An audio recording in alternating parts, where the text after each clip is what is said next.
So the last talk before we break for lunch, so stick with it a little more. So I'm going to talk about some general data collection strategies. So some of the things that you might want to consider in after you've decided what beamline, what technique, what detector that you need, now how to actually go in and make sure that you're collecting good data and doing it the right way. So before you show up to the beam time, some questions that you should be thinking about and have good answers to. The most important one, what are you trying to learn?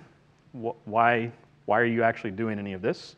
You should have a good answer for that before you show up to the beam time. Have you selected the appropriate beamline? Make sure that you have the right instrument for what you want to do. And then have you performed preliminary experiments to make sure that the samples you're bringing are actually any good?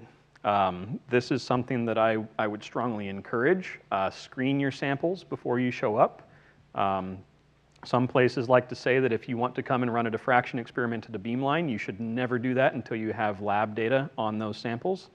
We're a little bit more flexible, but you should know as much about your sample before you show up as possible, and especially making sure that the samples you're going to look at are actually good and worth looking at. The other thing that you should consider is once you have the data, do you actually know what you're going to do with it? Because knowing how do you want to analyze the data can give you a lot of information about what kind of data you should be collecting, and making sure that you're collecting data of the quality that you need to do the analysis that you want to do.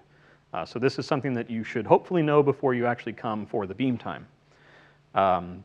The next question is, do you know what Q range you need? So you should come in kind of knowing what range of measurements you need to make. We've talked about this a good amount. And so what I want to talk about mostly for this is that one a little bit, but also the things during the beam time. So hopefully you know what you want to do, you know what you're going to do with the data, you have selected the right instrument, you show up to the beam time. Now how do we make sure that the data you collect is actually good data? And so I'm going to not talk too much about the simply area detector ones like 1.5 and 11.3. There's not a lot of things that you can play with on that. You take all of your data in one exposure, so you can think about how long that exposure should be, what sample detector distance you want. But it kind of is what it is. The image that you collect is your data set. So I'm going to think a little bit more about the ones where you do a scan. So the diffractometer beamlines 2.1, 7.2, 10.2, and how to make sure that when you have to actually move something to collect the full data set that you're actually doing that in the right way. And this is both for point detectors and for small area detectors. Some considerations about how to make sure that the data is as good as you can get it to be. So certain tricks you can play to improve the quality. And then something that you always need to consider is how much time do you actually have for every sample? If you had infinite amount of time, you might as well just go and collect the best possible data. Everything's fine, but you may have a dozen samples in one day of beam time, and you need to make sure that you can get good enough data in the time that you have to be worth doing. And then something else that you should consider is there beam damage? So am I actually changing my sample while I measure it? And I'll talk about that a little bit. So again, kind of back to the main thing, what are you trying to learn? And so for small angle scattering, that's really asking the question, what are the interesting feature sizes? For diffraction, it becomes a little bit more complicated because it depends on what kind of diffraction you want to do, powder diffraction, single crystal, thin film. But you can kind of break it down into things like structure refinement, where I want to know where all of my atoms are. If I want to do surface and interface structure, again, it's sort of a structural question. I want to know where the atoms are.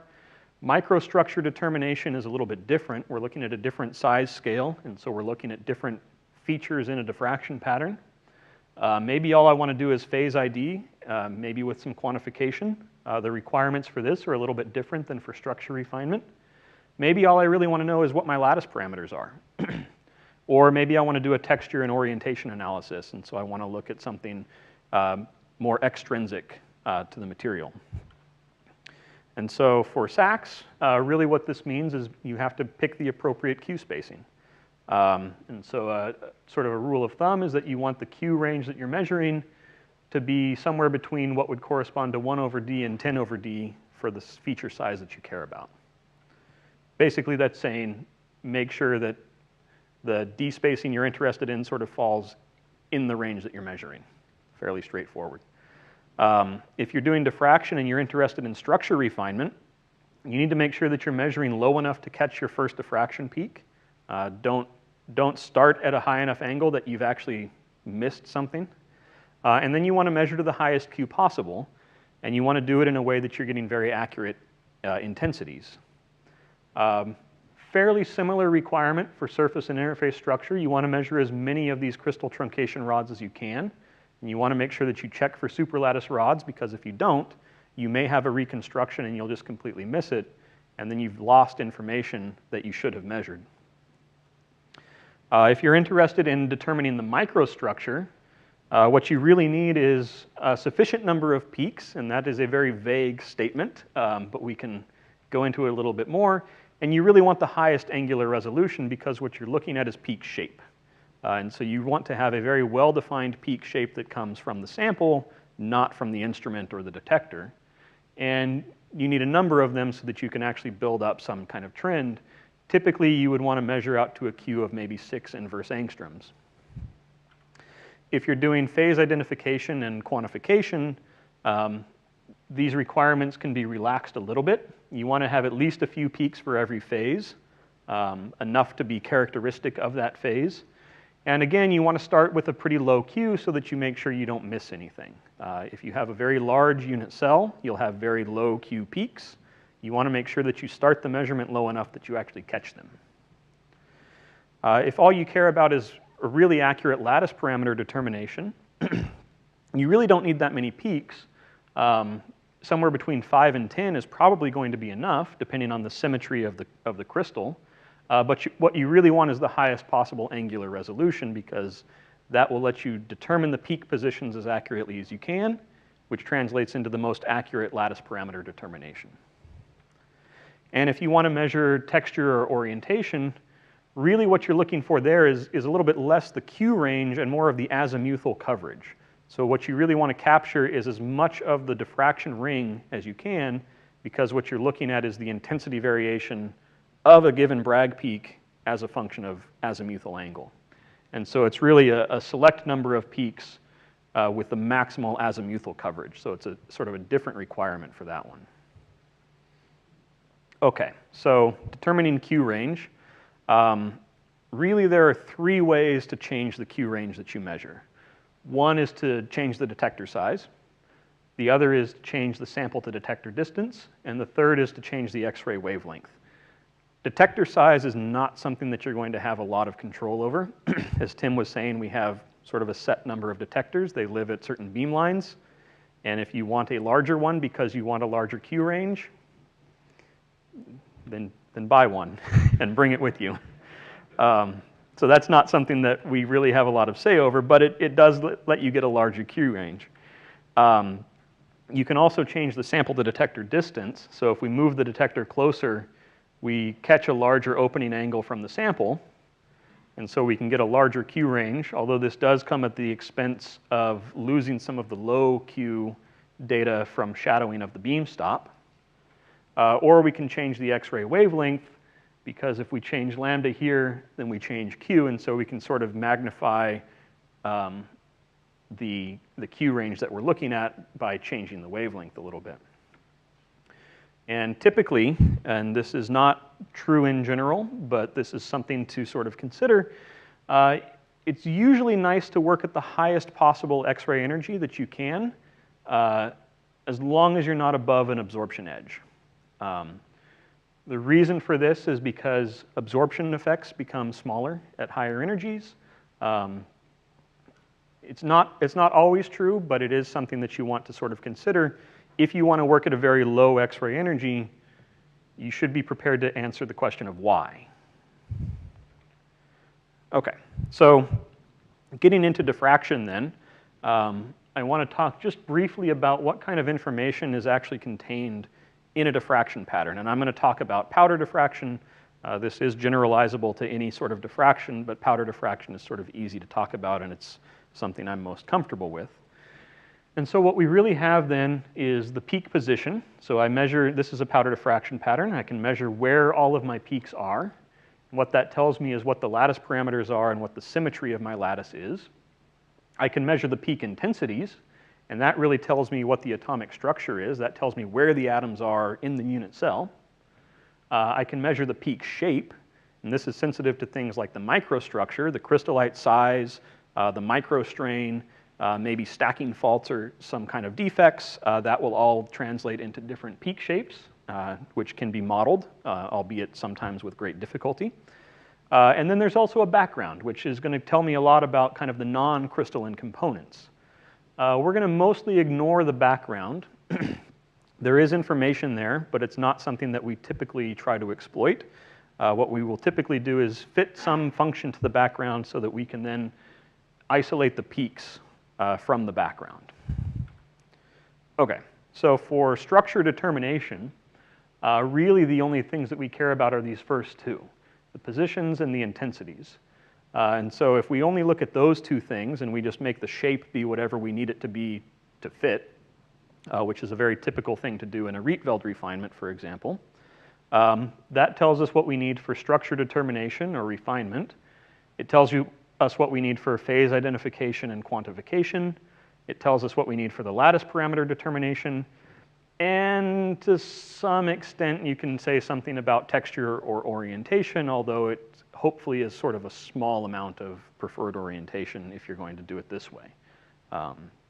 But it will change the relative intensities of the peaks in a known way, but only if it's sort of a small effect.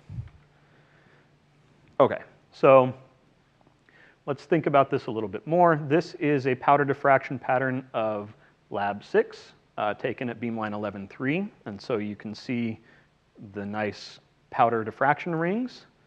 You can get, because it's a powder and we have lots of crystallites and lots of orientations, we get all of these simultaneously. I don't have to move my sample to get the different orientations. It's just in the sample itself.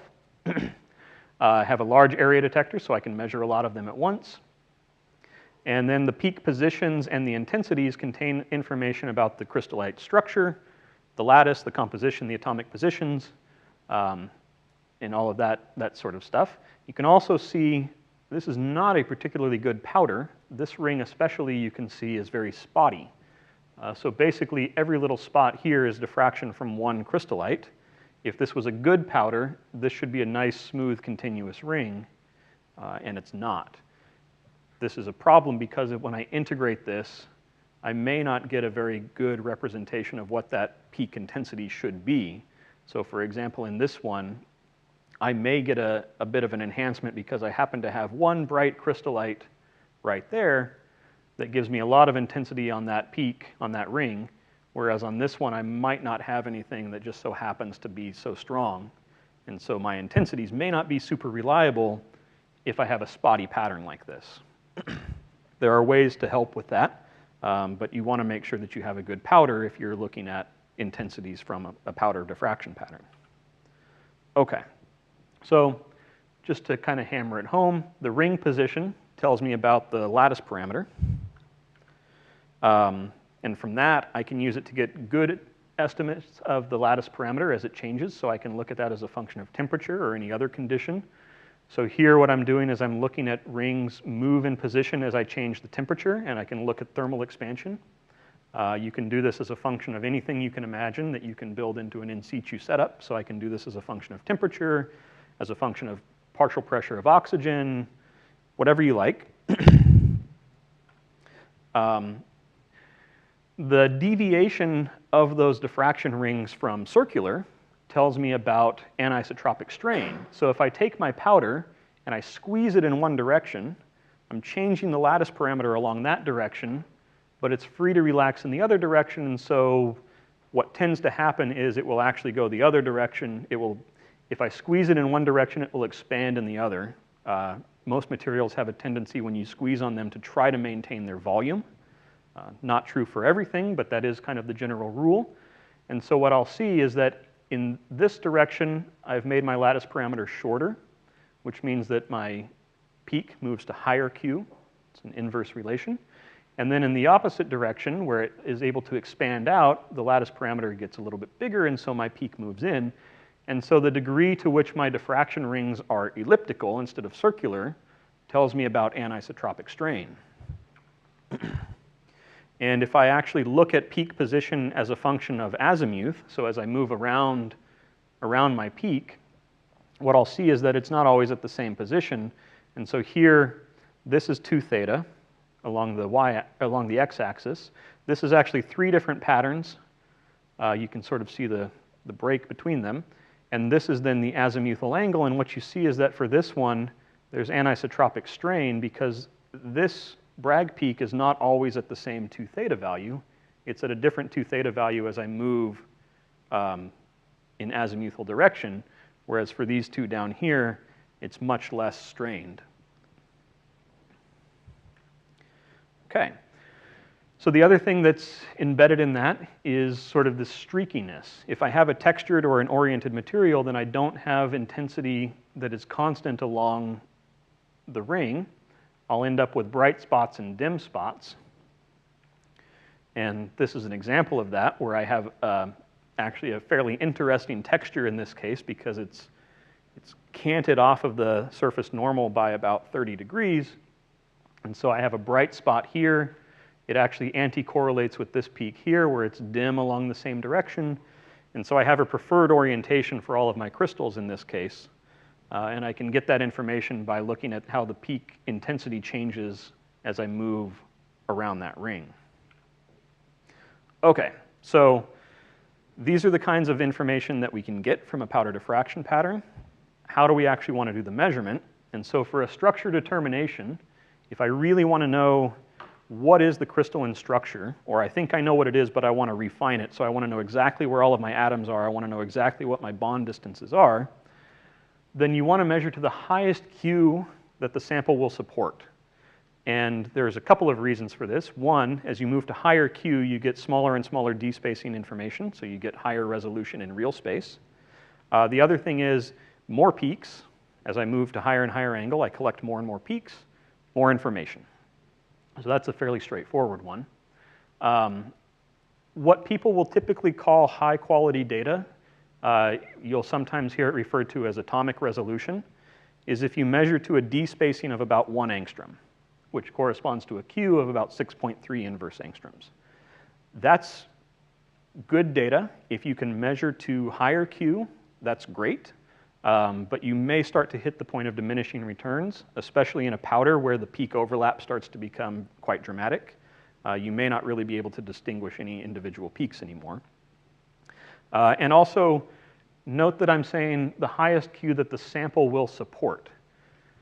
Not all samples will actually diffract out to the highest Q that you want to measure. Some of them will just sort of die off at some point, and beyond that, you really don't have any diffraction anymore.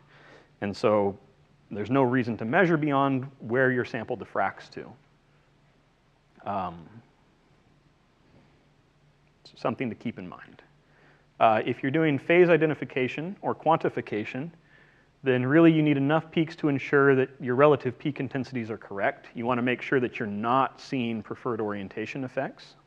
And you need sufficient coverage to make sure that you haven't missed anything. So if I know that, say, these big peaks are all from one phase, and I can fit them and their intensities make sense for that phase, then having maybe 5 of them is enough.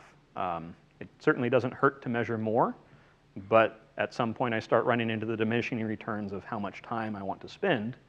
And so making sure that you catch enough to know that things are behaving as you expect, but maybe no more than that in the interest of time.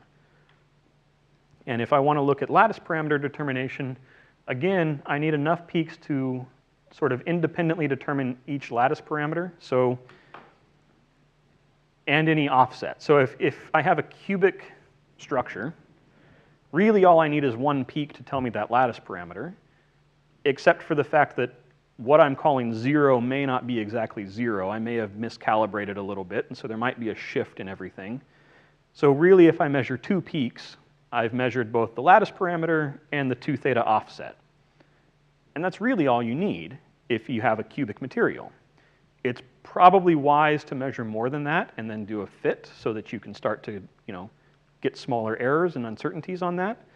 But 2 would be sufficient if that's all you could do.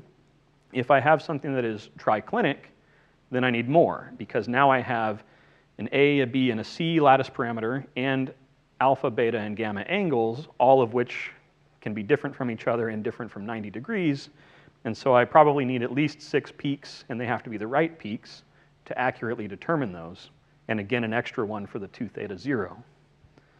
So you need a sufficient number to do this, but not necessarily too many more. If you're doing a texture or an orientation analysis, as I said, what you really want is the azimuthal coverage. And so down here, this is a thin film geometry, so I'm only going to get one hemisphere. Anything down below here, I can't measure because the sample shadows it. But I can get almost half of it.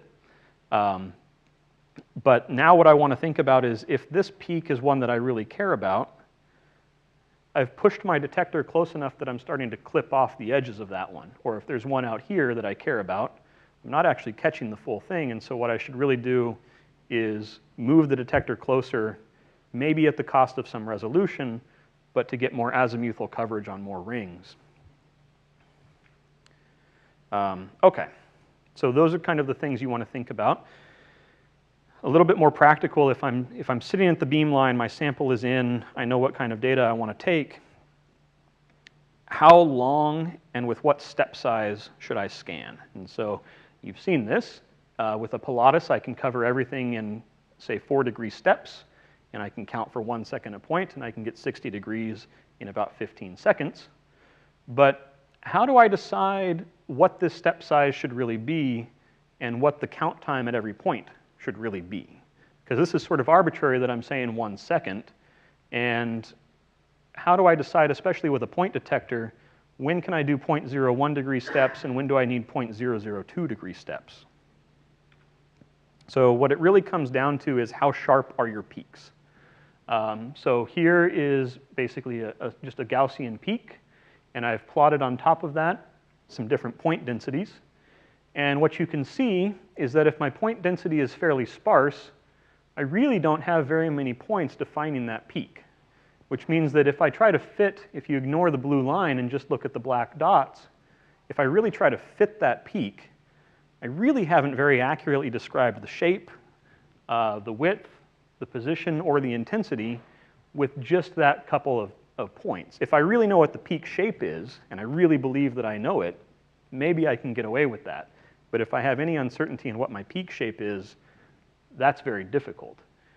If I have a few more points, and here I have maybe 6 above the full width half max, you can see I've started to define the shape pretty well, and I can actually fit this reliably to a given shape, a given intensity, and a given position.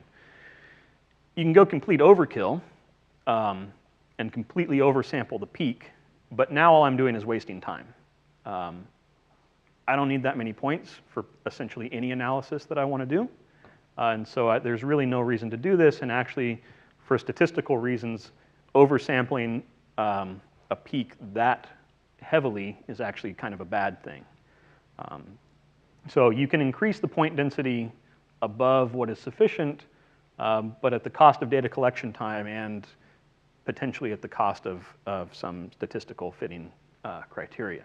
So a general rule is that you want about 6 points above the full width half max to define a peak shape nicely.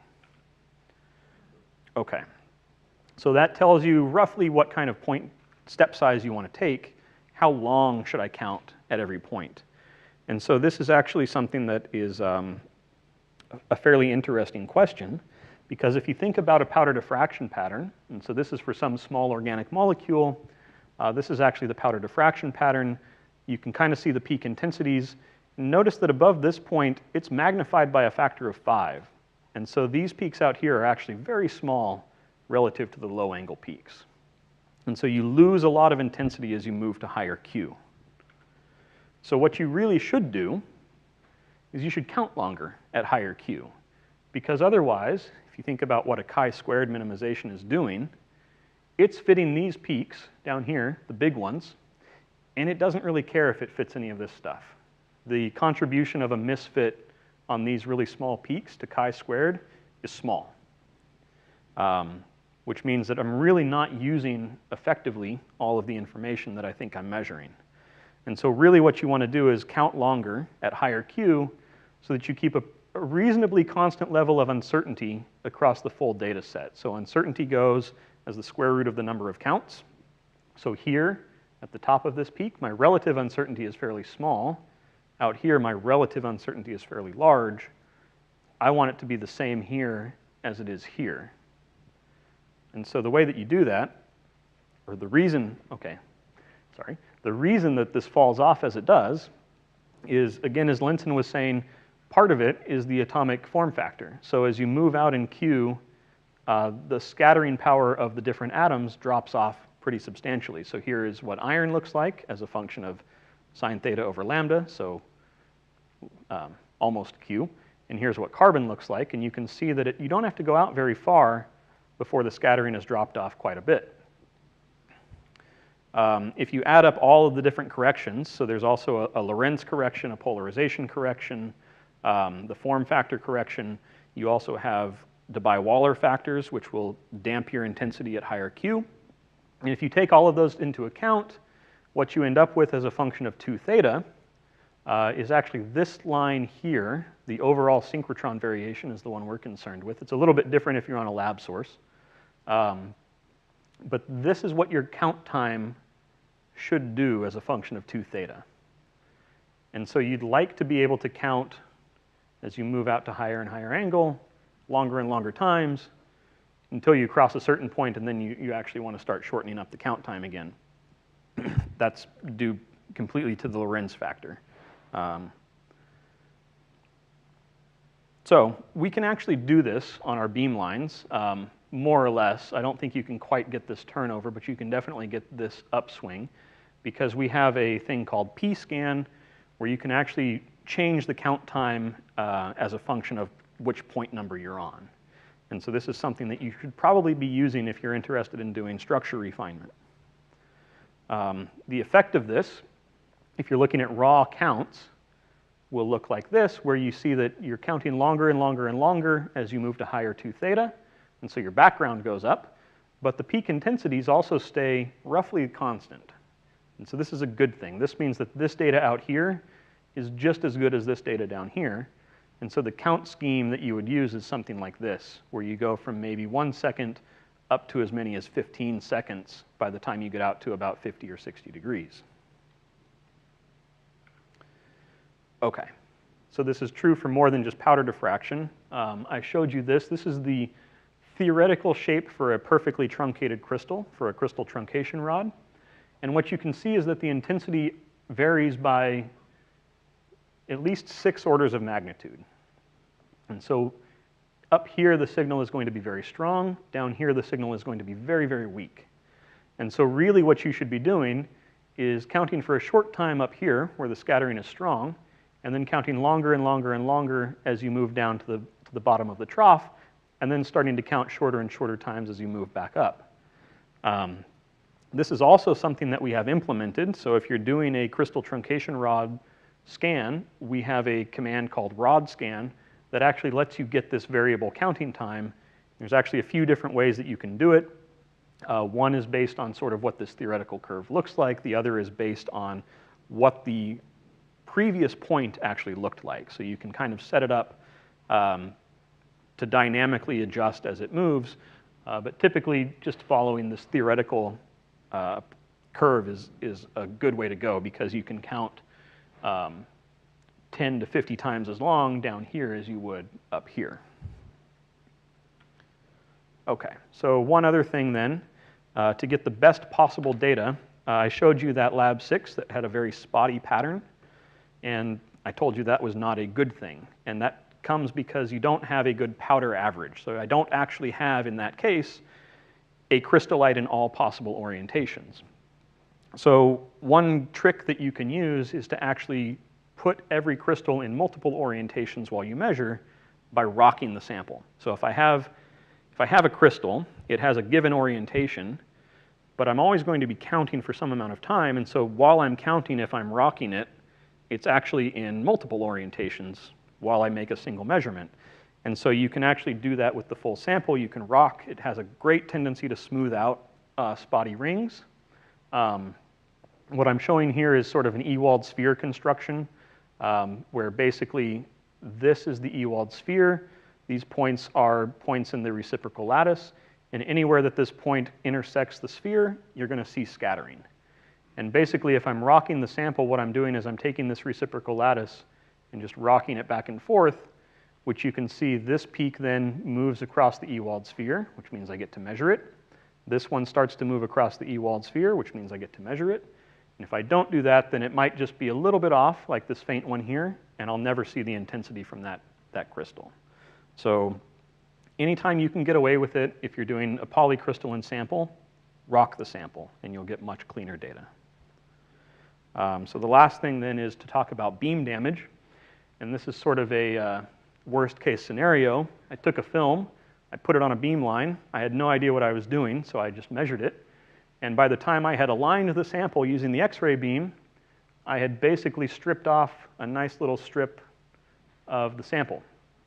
So this was a fairly obvious case of beam damage. It's not always so obvious. This is sort of another exaggerated case.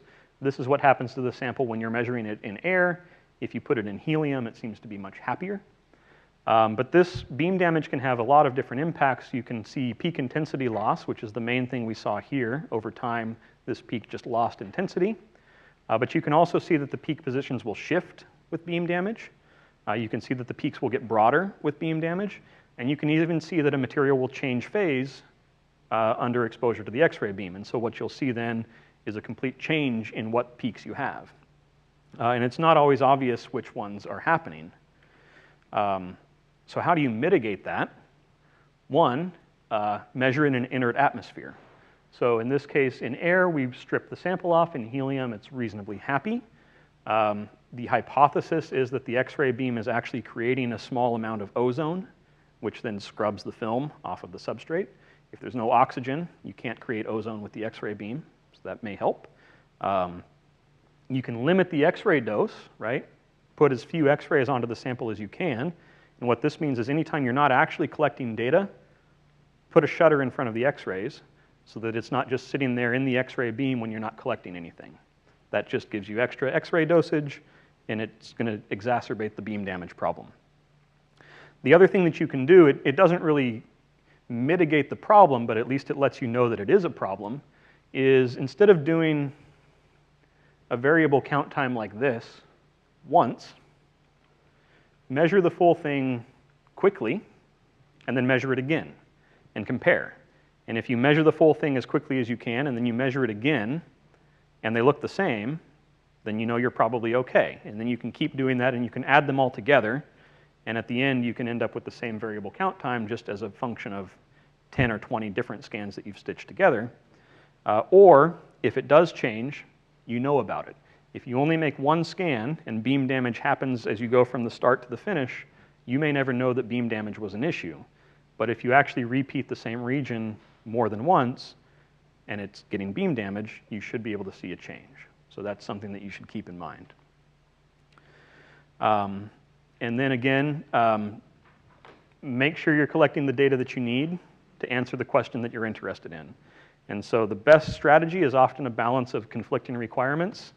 You would like the highest quality amount of data, the highest quality data, the most amount of data in the shortest time, but those two things sort of don't go hand in hand, and so you have to find that balance.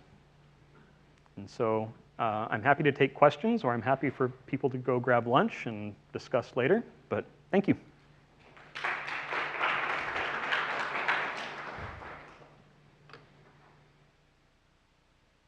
Question?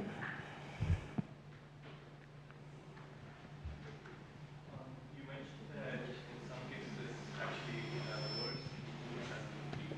Yes. What's the duration? I'm sorry? What's the duration time? Why does it be actually worse to oversample the peak? I'm not sure I can answer that very well, but oversampling a pattern, I think the issue comes from any small deficiency in your model becomes very magnified. So if it's not quite Gaussian, but I'm using a Gaussian model, and I've measured 200 points across that, any deviation becomes very, very obvious. I think it also starts to amplify the effect of, I don't know for certain, but you can definitely look into, sampling theorems and what the appropriate sampling is for features like this. I don't want to try to answer it because I'm probably going to get it wrong.